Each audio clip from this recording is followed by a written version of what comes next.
Hozir mana juda ham ko'pchilik Instagram blogini boshlashyapti va siz uchun nima deb o'ylaysiz? Insonlarni zeriktirayotgan kontent turlari qanaqa? O'zi juda ham ko'p desa bo'ladi.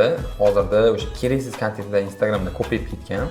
Lekin ularni gapirishdan foyda yo'q. Biz hozir realniy ekspert Instagram yuritayotganlar kontentlarni gaplashadigan bo'lsak, ko'rayotgan bo'lsangiz, quruvchi bo'lsa ham, mebelchi bo'lsa ham, usta bo'lsa ham, o'sha sohasiga taalluqli bo'lmagan podkastning formatida masalan o'tirib olib gapirayotganlar ko'p.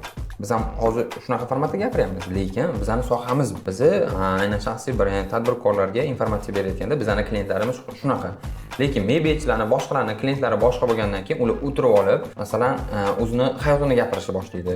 Men yoshligimda mana bunday xato qilganman, u qilganman, bu qilganman. To'g'ri, bu 2024-25-yilda yaxshi prosmotr deyapti. Hozirgacha yaxshi ko'rilyapti, lekin ularga potensial mijoz olib kelmaydi. 2026-yilda ular tabiiy gapirayotgan videolarni odamlar ko'rishni boshlaydi. Bunaqalar odamlarni zeriktira oladi.